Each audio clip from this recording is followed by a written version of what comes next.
আসসালামু আলাইকুম। আপনারা ইতিমধ্যে অবগত হয়েছেন যে গণপ্রজাতন্ত্রী বাংলাদেশ সরকারের মাননীয় প্রধানমন্ত্রী আজকে প্রথমবারের মতন তেজগাঁওস্থ প্রধানমন্ত্রী কার্যালয়ে অফিস করেছেন। তিনি দেশের একজন সাধারণ নাগরিকের মতন করেই ভিআইপি বলতে আমরা যে জিনিসটা দেখতাম আগে, সেখান থেকে সম্পূর্ণ ভেঙে এসে এখানে ঢুকার আগে ট্রাফিক সিগন্যালও ছিলেন, দীর্ঘক্ষণ সেখানে অপেক্ষা করেছেন, অফিসে ঢুকার আগে একটি বৃক্ষরোপণ করেছেন এবং এই প্রধানমন্ত্রী কার্যালয়ের যারা কর্মচারী কর্মকর্তা রয়েছেন, যাদের অনেকেই ওনার মা এবং সাবেক প্রধানমন্ত্রী দেশনেত্রী বেগম খালেদা জিয়ার সাথে কাজ করেছিলেন এই কার্যালয়ে, ওনাদের সাথে কুশল বিনিময় করেছেন, নাম ধরে আলাপ আলোচনা করেছেন। তারপর উনি অফিসে যাওয়ার পরে আমাদের যে নির্বাচনী প্রতিশ্রুতি ছিল বিএনপির পক্ষ থেকে, সেগুলো নিয়ে কয়েকটি আলোচনা হয়েছে। সেখানে বিভিন্ন সংশ্লিষ্ট মন্ত্রণালয়ের যারা মাননীয় মন্ত্রীবর্গ রয়েছেন এবং সম্মানিত সচিববর্গ রয়েছেন, ওনারা সেখানে অবস্থান নিয়েছেন এবং ওনাদের যার যার অবস্থান থেকে কিভাবে এই পলিসিগুলো কার্যকর করা যাবে সেগুলো নিয়ে আলোচনা করেছেন। মূলত আজকে প্রথম যে মিটিংটা ছিল, সেখানে মাননীয় প্রধানমন্ত্রী আলোচনা করেছিলেন আমাদের একটি নির্বাচনী প্রতিশ্রুতি, যেটি বিভিন্ন মসজিদের সম্মানিত খতিব সাহেব, সম্মানিত ইমাম সাহেব এবং সম্মানিত মুয়াজ্জিন সাহেব সহ অন্যান্য ধর্মের যারা রয়েছেন সেসব ধর্মগুরুদের জন্য আমাদের একটা প্রতিশ্রুতি ছিল যে মাসিক সম্মানী এবং উৎসব ভাতা প্রদান করা হবে। এবং মাননীয় প্রধানমন্ত্রীর নির্দেশে একটি সিদ্ধান্ত গৃহীত হয়েছে যে ইনশাআল্লাহ এই ঈদের আগেই আমরা এটি পর্যায়ক্রমে শুরুর যে প্রস্তুতি সেটি সম্পন্ন করে কিছু কিছু জায়গায় ইনশাআল্লাহ সম্মানিত খতিব সাহেবদের, ইমাম সাহেবদের এবং মুয়াজ্জিন সাহেবদেরকে একটি সম্মানী প্রদান করব ইনশাআল্লাহ।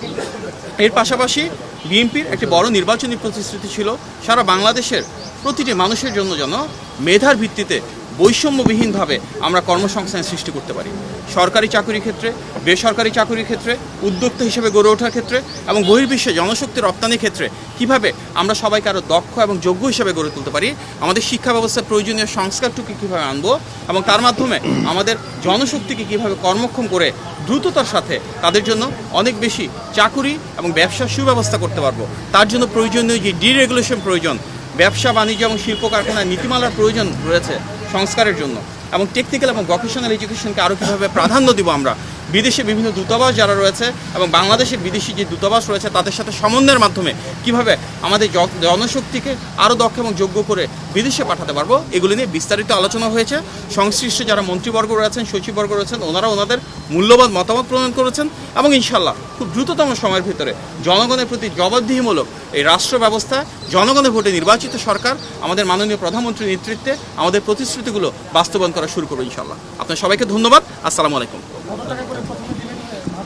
এই বিষয়ে সিদ্ধান্ত গৃহীত হবে, একটা কমিটি করা হয়েছে, ওনারা বসে আলোচনা করে তারপর জানাবেন এবং ঈদের আগে এগুলি নিয়ে আলোচনা হচ্ছে টেকনিক্যাল টিম এবং বিভিন্ন মন্ত্রণালয়ের আন্তঃমন্ত্রণালয়ে আলাপ আলোচনার মাধ্যমে এগুলো সিদ্ধান্ত হবে। মির্শা আলম ভাই এখানে আছেন, উনিও সেই কমিটির একজন গুরুত্বপূর্ণ সদস্য, ওনারা পরবর্তীতে এই বিষয়ে অবহিত করবে। তবে আমরা আপনাকে আশ্বস্ত করতে চাই, নির্বাচনের আগে বেশ কিছু জায়গায় ইনশাআল্লাহ এই কার্যক্রম আনুষ্ঠানিক ঈদের আগে এই কার্যক্রম ইনশাআল্লাহ শুরু হবে।